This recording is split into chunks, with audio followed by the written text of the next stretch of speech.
Set high. Now calling all real revolutionary youths. Gang man alongside NAAN. Gunpowder philosopher, where some boy feel like pepper. I made the list this year. I'm on a roll. You ain't no East Africa rock and roll. You don't know what time it is, like your clock is old. You ain't know we all packing like the. Here we go, from the poorest and blackest of people to survive in the streets of Mogadishu. It's NAAN with RubyHorn.com. Peace. So first, I want to know, when people describe your music, it's put into the hip-hop category. How do you describe it yourself?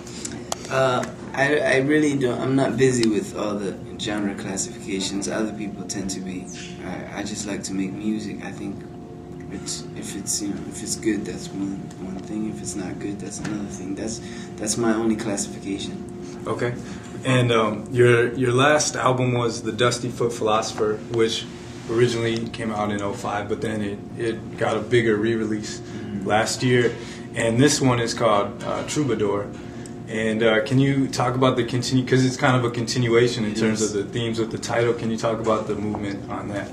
I just feel like myself. I'm always moving in a way. I don't have one place that I live in. I don't feel at home since I left my home. So I feel like, and also I'm also growing musically, and I also feel like this album kind of reveals a world to people, bringing a sound, a new sound. So it's all movement for me, and so the Dusty Foot Philosopher was a part of that, and we also had a live album in between those, which was the Dusty Foot on the Road. And so Troubadour for me is a fitting. Right. And when I interviewed you last about that album, you also spoke about getting used to the fact that you could tour with the music and that people would grab onto it and want to hear it. And I'm asking, with the new album, are you still getting used to that? Have you grasped that now? Well, a little bit, but it's still kind of work in progress. I mean, it's interesting to me, and it's great. I just, I always find it's nice, but it's always surprising that people know the music. You know what I mean? When you make music that you make really, you just really make it because you like making it. Right. You don't really think of the idea of consumption so much, and then there's people who are listening, and that's a consistent and constant surprise, but it's a nice one too. And part of traveling and as you said, the Troubadour, the Dusty Foot Philosopher, is there also an act of listening when you're on the road? Do you try to meet people and listen to their stories? Does that play a role in when you go back to writing yourself? I don't try, but it happens. I think because I am a listener, I'm an observer. I can spend a lot of time sitting on my own somewhere, just in somewhere in a curb or a side or a cafe or whatever, and just watch people, and I could imagine people's lives and whatever, and so that's always been a part of my life. In that sense, I'm always getting people's stories and whatever, and I don't know how much of that is incorporated, but certainly it's not an effort I make. It's just something that happens naturally. With the gap between the two albums, but then the re-release of the Dusty Foot Philosopher, with this album and as it comes out, were you conscious of fans that may have gotten the Dusty Foot Philosopher when it first came out, as well as the people that may have just heard of you in the springtime, in terms of now getting them with this album, how the Troubadour may hit each of those differently? Groups? Yeah. No, because because the truth is, I'm not really out there thinking about making music and thinking about an audience for the music. I haven't really started doing that. I haven't done any audience specific thing where I'll sit and be like, I wonder what they would like.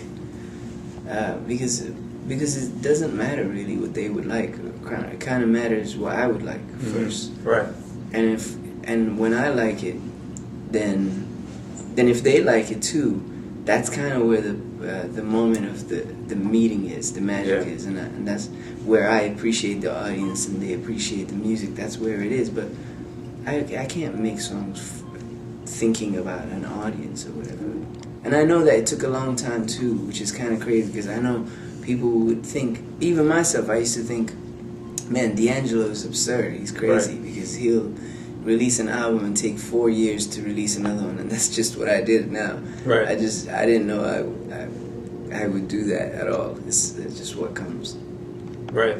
A lot, and back, years ago, that's what a lot of the great groups would do, because they would grow in that process. You'd think an artist releases an album, and then 6 months later they have another one. You kind of wonder how much has changed. You know, unless the album that they released has in their head, there's a continuous moment within that album, and then they, like for example, I know Stephen Marley has released an album. But there was like 8 other songs from the same feeling, same sessions that he hasn't released. Right. And so if that's still in you, then I get that. But but it is true. It is very difficult to grow within a 6 month. And you were in Ann Arbor this weekend for the Hip Hop Congress Midwest Summit, and the Hip Hop Congress is a national organization that uses music as a organizing point to get people to do actual work in the community. And what drew you to that event and that organization, and do you think that music is a tool for that it actually can show results? I think the second part of your question, if I answered that, might answer the other one as well. For me, I don't think of music as like as a mandate kind of a thing. I don't think of it as it's not. Music, I think, is completely outside of the realm of plans and concrete ideas and mandates and manifestos and all that. I think that a lot of people, even when they are very well intentioned, make the mistake of thinking that music is some kind of an instrument of politics. It isn't. Music is so beyond that we discredit it when we try to think we can adjust it and use it to do a certain mission. Yeah. Because it's so beautiful. Music is so much bigger than that. Bob Marley wasn't trying to organize people. He wasn't trying to do anything. He just said the things that he said. He said, and when it rains, it don't rain on one man's house. And he told you just in that even if you're well off in the developed world, my problem is your problem, your problem is my problem. And it changed a generation. Yep. That's what music does. You don't tell it what to do, it tells you what to do. Yeah. For sure. Okay. Lastly, with that said, then, what do you hope happens after the album comes out on the 24th? What are your plans following its release?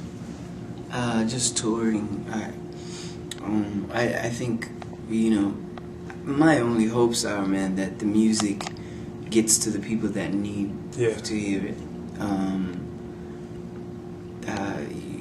It's nice that it might get heard by a lot of people and whatever, but more so I'm concerned with if it's heard by the people that need to hear it, that would be great. And then we just continue to tour. We just share the sound, and hopefully it gets its light and so on. And that's it. Packing like the block is sold. How could he be from the deepest, darkest of zero to become king in New York like De Niro? And he ain't even from New York, that's what's weird, yo. But where he's from, they just So come now, don't you try to play the